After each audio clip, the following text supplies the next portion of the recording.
What's up, dudes? Welcome back to another episode of the driving simulation training, where we take the driver's stuff off of Forza Motorsport 7 and test it out and see how it works, so we can get an education on how to apply it in real life cars. So let's get into it. Now, last week we checked out tire compounds, tire sizes, and proper tire pressure.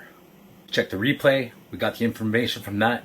We also got information on the camber of the car, the alignment. So the easiest mod to do would probably be tires starting off. You can set up your tires, you get wider ones in the back as we proved. You get more traction, more narrow in the front. That reduces the oversteer, makes the car a little bit easier to handle, makes it do kind of what you want it to do. And it's a good base point. And that's, on a real car, the easiest thing probably to change is the tires. You don't really have to have any kind of mechanical knowledge or anything like that. So that's our base point. That's where we're starting from. Next thing up, we're moving to the alignment, because most cars today have a lot of adjustment that you can get away with doing an alignment without modifying the car very much. It doesn't require any crazy aftermarket suspension components or anything like that. So we're going to get right into the tuning of things here, working with the BRZ just like last time. We got our tire pressure set up. That's good to go. Go to alignment. So on the replay last video, we saw that the camber was going positive when the car was cornering hard. So we're going to switch that up a little bit in the front and the rear. So what you want to get from your camber is that you want to maximize your tire compound, the patch where the tire touches the road. So your wheels are like this. When you corner, that rubber flattens out because of the force that's presented on it. The force that's pushing on it makes the tire. So you get what I'm saying?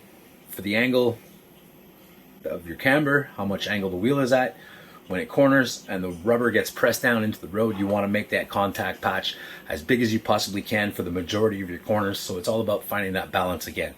This whole entire thing, tuning a car, driving a car, everything is all about balance. So what we figured out last time, like I was saying before, was in the replay, there's a couple of degrees where it goes positive camber, and it went like more than half a degree. So I want to keep it in the negative. I want to make sure I get that patch so I can corner good. And then in the straights, it's not so bad because you're going to have less contact patch, which means less friction, which technically means more speed. So again, it's about finding that balance. On the information we got last week, the positive camber in the front, negative camber is at 0.07 rather, sorry. So we got front camber, negative 0.7. We're going to bring that down a bit more. We're going to go 1.9. Make sure we're always in that zone. We're keeping it where we need to be.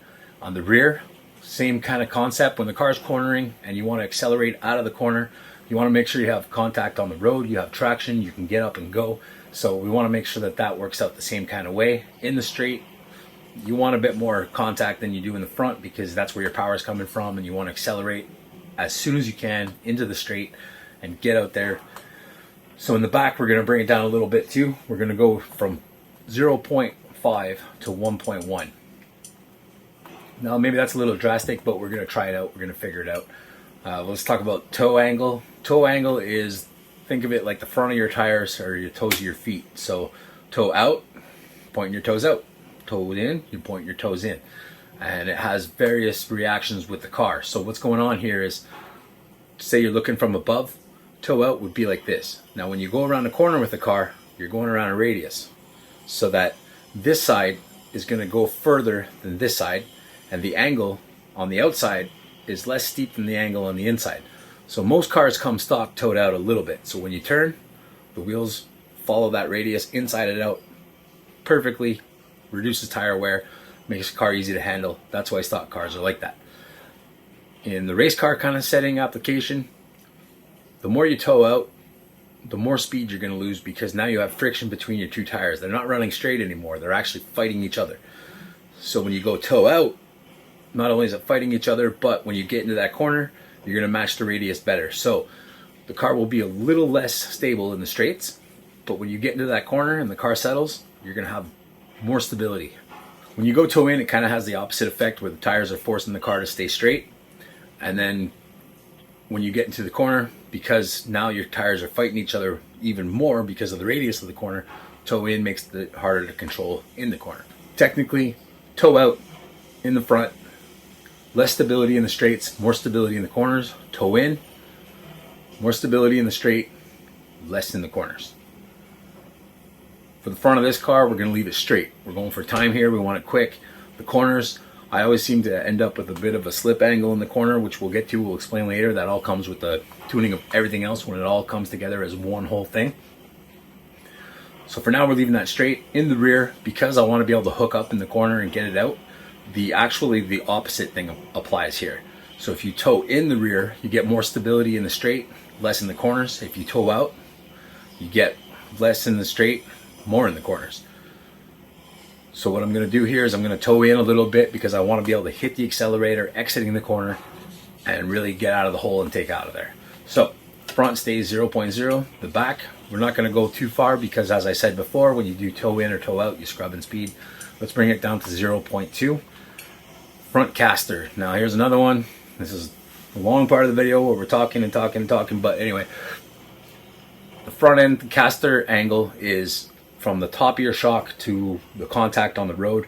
When you turn that back further, think of it like a bicycle. Like the more it's leaned back, the weirder, like the way you get less turning angle, but it's easier to turn it. Turns less sharp, but a little bit quicker to move the steering and stuff with the car. And my driving style specifically, I find that when I'm turning a corner, I like it to come back fast. Most of my time driving, I've spent drifting and stuff, so I like that self-steering kind of deal where you let go of the wheel, the car finds its angle, and you can kind of find out, grab it wherever it lands kind of thing and balance it.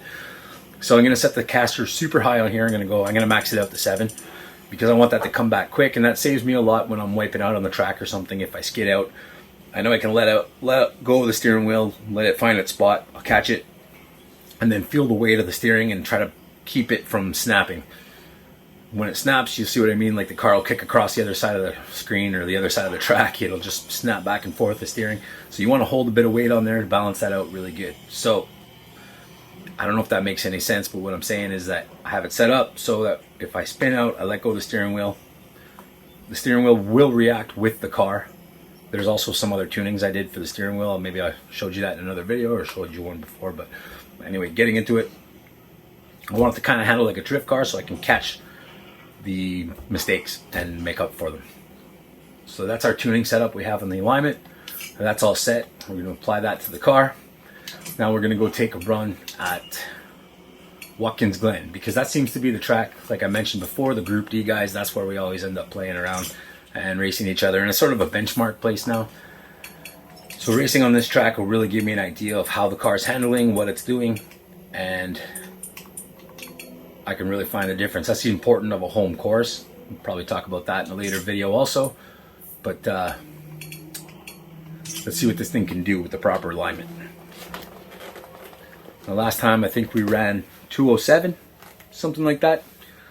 So it's been a little while since I ran that last car. I'm actually filming this the same day, but it's a whole bunch of hours in between that I didn't drive and stuff like that. So I'm a little off the pace right now, but we're just going to jump into it and see how the car feels, how it handles, what it looks like. Then we'll check the rerun, the replay or whatever with telemetry and see how it all balances out. So let's get her. Once again, rolling start. Start in second gear.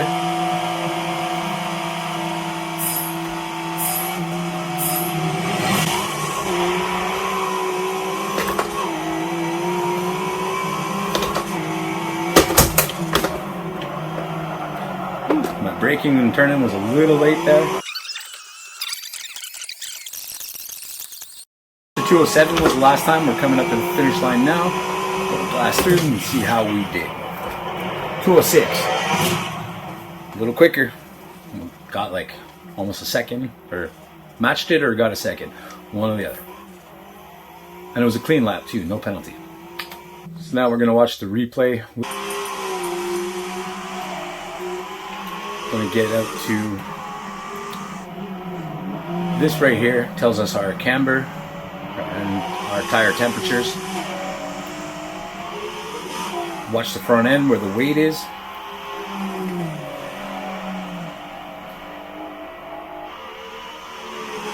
Staying in the negatives all the way around.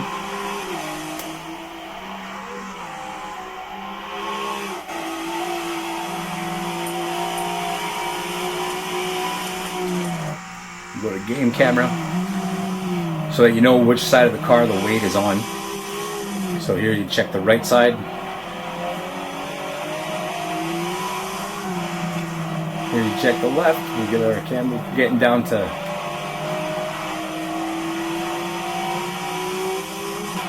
alright, our camber stays in the negative all the way through all the corners, but that's going to change a little bit when we start playing with suspension, because we're going to change the spring rate. That's going to cause the springs to travel a bit more. It's going to put a bit more weight on it, and it's going to change those numbers up a little bit. So now we switch over to the tire temperatures. And look at that, on the exit of the corner, the temperatures all line up, everything matches. We're going to check again on this next corner coming up. I'll give you some numbers exactly if you can't really see them too good, just to let you know. So front left tire, where all the weight is right now, on the exit of the corner, we're looking at 190s all across the board, 194, 192. They all stay pretty steady with each other on the outside of the corner, and that's where the tire is going to have most of the heat because you've been through that cycle already. Same thing in the rear. They're very, very close. They're off a little bit, but it depends where the weight's going and stuff like that. And the rear tires will also spin a bit more, make it a little more hectic. So it's looking good.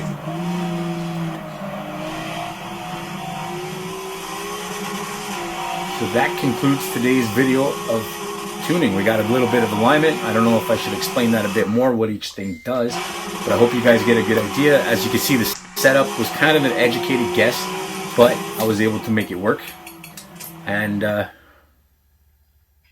well, I didn't save that replay.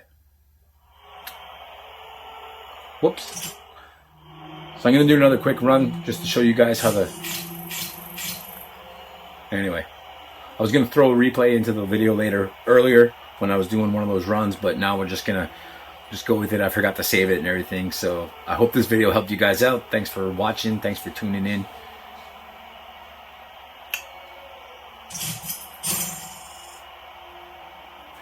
If you haven't already, hit that subscribe button if you like these videos. This channel has all kinds of stuff on here. I just thought I would share this simulation driver training and stuff with you guys because it's kind of educational. It's sort of fun. It's a good way to pass the time, obviously, and it's educational. Like I'm teaching myself how to tune cars with this, and it's pretty cool, and we're going to find out how accurate it really is when I start throwing stuff on the car. So hit the like, comment, subscribe, do all that fun stuff if you haven't already. The link for the Group D channel, that's the channel that me and the guys from work, we all go racing and stuff. You can see all the replays that we've done. There's not too much of this kind of thing in there. There's a little bit. I might throw these in there too later on for the fun of it, or maybe they're there already. Who knows? But that channel is just strictly driver simulation. I throw these in the 253 channel once a week just for the educational purpose of it, obviously. But you go there, you can see all the replays and stuff, and you can see all the different drivers, their styles, their choices in cars, their setups, their designs.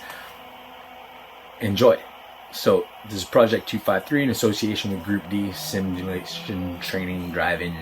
Peace out, boys. By the tranny on all high, by the cam and the U-turn, listen,